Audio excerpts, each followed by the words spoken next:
With VeggieTales, a lot of times what we'll do is create a parody with a lesson. And Lord of the Beans, the lesson is about using your gifts. So it was equally important, or more so, to actually have the main character learn something. It wasn't really even possible to say, let's parody the actual story from The Lord of the Rings. So it was more about, let's parody the characters, the settings, the world, the feel, and kind of that sense of mission.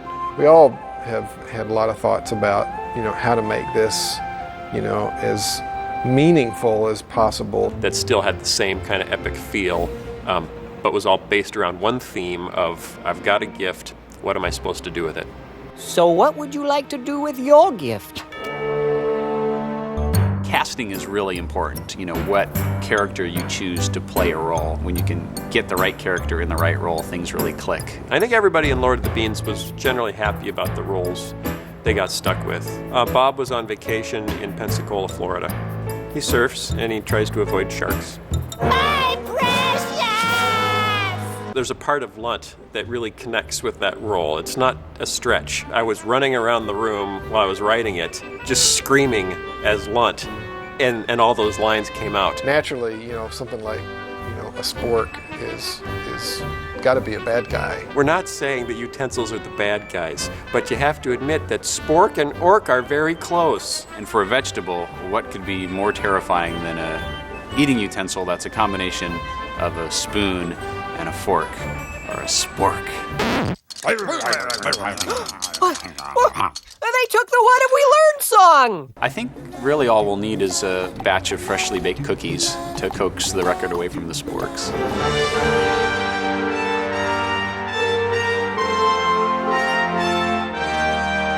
The script for Lord of the Beans called for a huge world, an epic world. We're very diligent to try to go no more than 10 sets for any given show. In Lord of the Beans, when I first read that script, I counted like 19 sets. Each scene or each location had to have its own distinct feel. If it all looked fairly similar, you wouldn't get this feeling of, oh, well, they just went on this epic journey, because it kind of looks the same as it did over there. We came up with some solutions by combining a bunch of sets. We reused a lot of sets in this show from other shows. For instance, we reused the mountaintop set that was used in Minnesota Cuke. It's just kind of like having a backlot. I mean, movies do that all the time.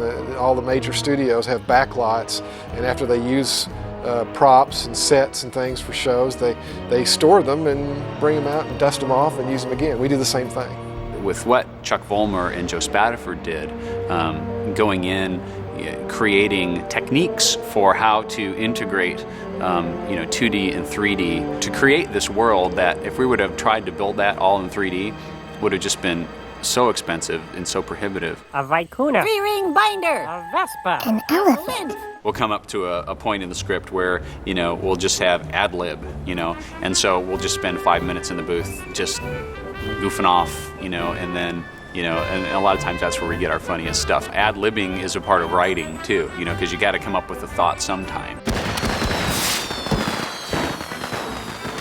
I had some fireworks for my daughter's birthday, shooting them off in the backyard for friends and family, and I'm standing right next to the garage, and I had this one that I didn't know what it was going to do, so I light it, and all of a sudden it goes and starts spinning up in the air, so I dive into the garage and slam the door behind me, but it had followed me into the garage, and the lights are off, and I'm like stumbling through the garage just waiting for, is there going to be explosion or what? Fortunately, there wasn't a large report. I had to jump out of a boat once to avoid the potential of getting my hair caught on fire.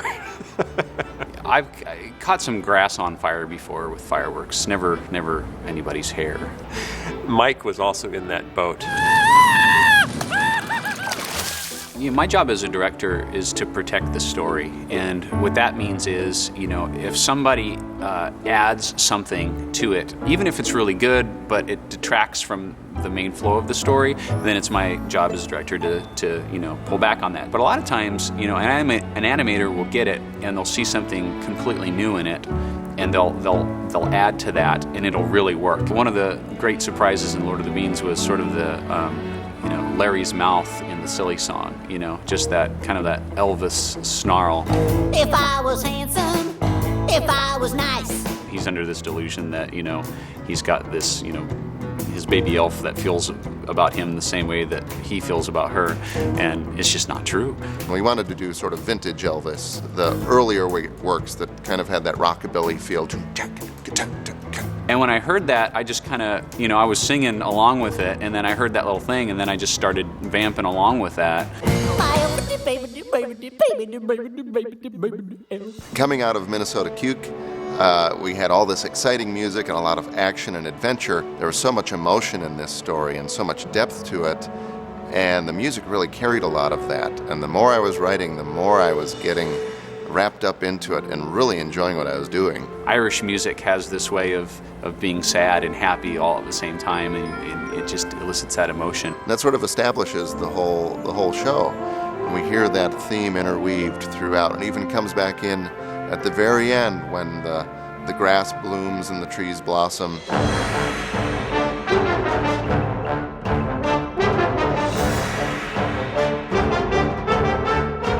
Probably one of the most dramatic little cues in the show is the Sporks theme. I had written that for the show, and we kept pulling parts out of it because we had to hear the dialogue and we had to see the action, which is understandable. That's what you have to do in a movie.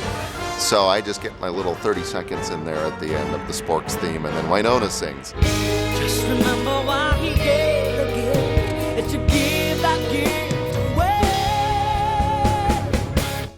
It's about love. This was a real treat to be able to work with Winona and co-produce with Brian. At first, when we heard the lyrics to this song, It's About Love, we thought, well, do we need to focus more on gifts?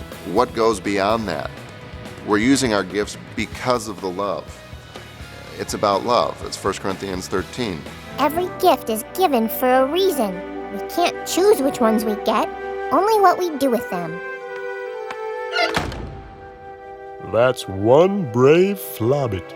There's more than just being a professional boxer to be brave, or a race car driver, or doing something dangerous to get famous. That's not real courage.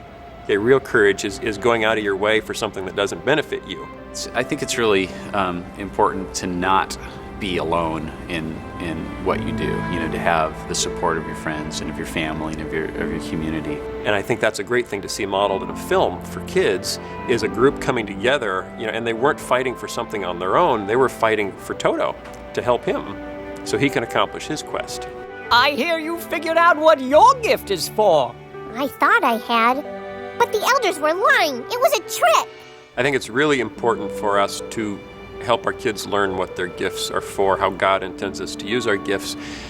And I can't wait, because kids get so many messages from our culture about how you use your gifts. Every cover of every magazine that screams to them when you try to get them through the checkout line, it's just screaming selfish ambition and vain conceit is what will make you happy. That's why this is an important story to tell, to instill in children from a young age that the gifts that have been given them are for them to use for the benefit of others. The bean is a metaphor for, whatever your gift is, whatever your talent is. Try to craft a story that could make selflessness appealing, which is tricky. It's easier if you show the consequences of being selfish, if you show people being selfish and not getting what they want. But then we show Junior, who actually sees the good that his gift can do for other people when he uses it the way God intended it at the end, and he's filled with joy.